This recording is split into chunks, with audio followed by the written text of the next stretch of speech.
ஓகேங்களா? Hi friends, இந்த video என்னென்னு பார்த்தீங்கன்னா, நம்ம வந்து இந்த மிஷினுக்காக வேண்டி எர்த் ஒயர் கொடுக்குறதுக்காக வந்தேங்க. கிரவுண்ட் எர்த் போட்டு கொடுத்துன்னு சொன்னாங்க. இந்த மிஷின் கம்பல்சரி எர்த் போடணுங்க. ஸோ சாதாரண ஒரு பில்டிங்க்கு வந்தோம். இந்த பில்டிங்கில் பார்த்தீங்கன்னா இப்போ பார்த்தீங்கன்னா இங்கே பாருங்கள், கொஞ்சம் ஜூம் பண்ணி காமிங்க. சாக்கெட்டில் பார்த்தீங்கன்னா கிரவுண்ட் எர்த் வர இடத்துல லைன் வருதுங்க. கிட்ட கொண்டு வைக்கிங்க, நல்லா கிட்ட கொண்டு வைக்காங்க.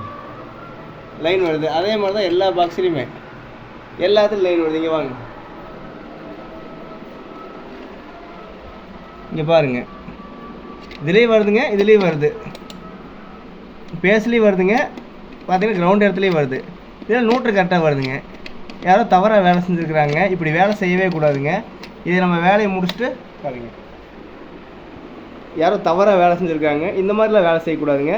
இப்படி நம்ம கிரவுண்ட் எடுத்து வர இடத்துல லைன் வந்துச்சுன்னா நீங்கள் என்ன போட்டிங்கனாலுமே எல்லாத்துலேயுமே வந்து லைன் இண்டெக்ஷன் வருங்க, பாடி இண்டெக்ஷன் எல்லாத்துலேயுமே வருங்க.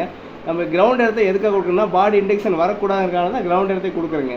ஆனால் அதுலேயே வந்து லைன் வரும்போது நம்ம பாடியில் எல்லாத்துலேயுமே வந்து என்ன ஃப்ரிட்ஜ் போட்டாலும் சரி, வாஷிங் மிஷின் நீங்கள் என்ன யூஸ் பண்ணிங்கனாலுமே, அந்த சாக்கெட்டில் யூஸ் பண்ணிங்கனாலுமே எல்லாத்துலேயுமே லைன் வருங்க.